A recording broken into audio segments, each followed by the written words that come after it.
video, I want to teach you how to get your hair drunk.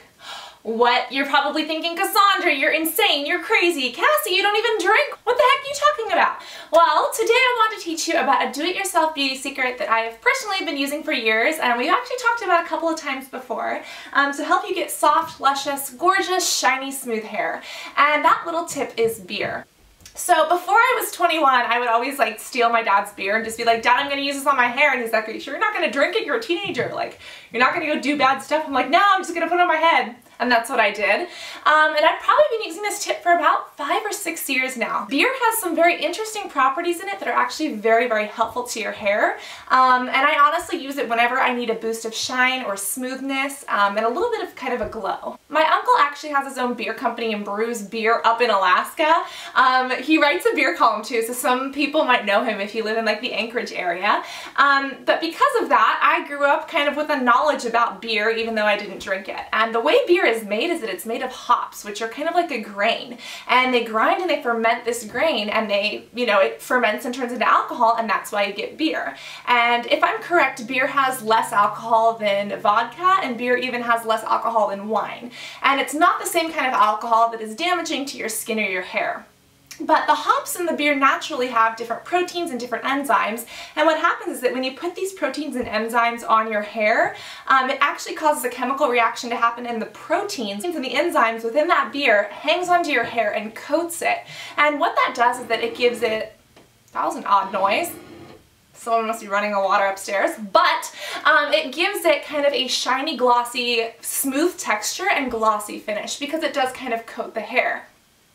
Now, if you use beer repetitively and kind of on a regular basis, it can actually stick to the hair because it is very tactile and overall improve the quality of your hair. Now, there is no way in the world to mend split ends. Once a split end is split, it'll always be split, but beer can help smooth split ends so they don't look as split, and it's kind of like a glue, so it kind of holds them together without making your hair sticky.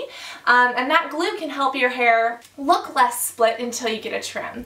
The beer also just gives it that shine that I was talking about because of the proteins in there. It just holds onto the cuticle of the hair and makes it look amazing. And so next I'm going to tell you about how you can use the beer, and basically whenever you're done shampooing, you can throw in a little bit of conditioner if you need to, but basically use this like a hair mask. After you're done with your conditioner, put this all over your hair, kind of soak it in there and put it up on top of your head and just sit there with it. Just sit.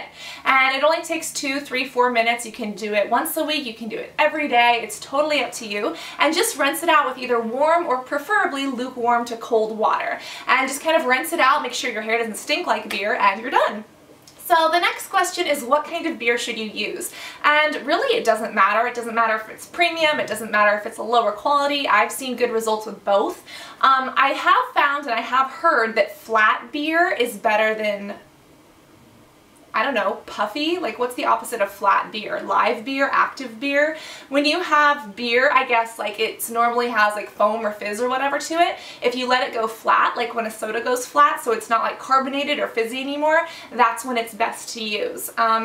Does it matter if it's cold or warm? I don't think so. I haven't seen a difference, but if you can, make sure you take the top off 30 minutes before you get in the shower to make sure that the beer is flat, because for some reason it gets more oxygen into there and it helps it bond to the hair better and make your hair shinier, smoother, and more beautiful. Are there any other questions that I can think of? Does it matter what brand? Not really. I would say use one that doesn't stink because I hate the smell of alcohol, and it doesn't really stick to you, which is a good thing.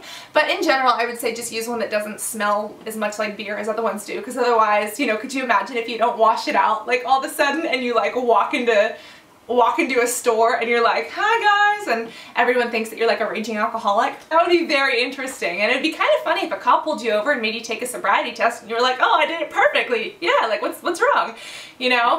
But you're smelling like beer? Anyways, this is just a tip that I personally use for my hair that I wanted to share with you. And if you have any other tips or tricks or knowledge, be sure to share them below and let me know if you want more do-it-yourself beauty or beauty tips or whatever. So I'm going to go take this top off so that it can go flat before I take a shower and put it on my hair. But yeah, I really hope that this helped you guys. I hope that you enjoyed, and I cannot wait to talk to you all in the next video. Love you guys. Bye.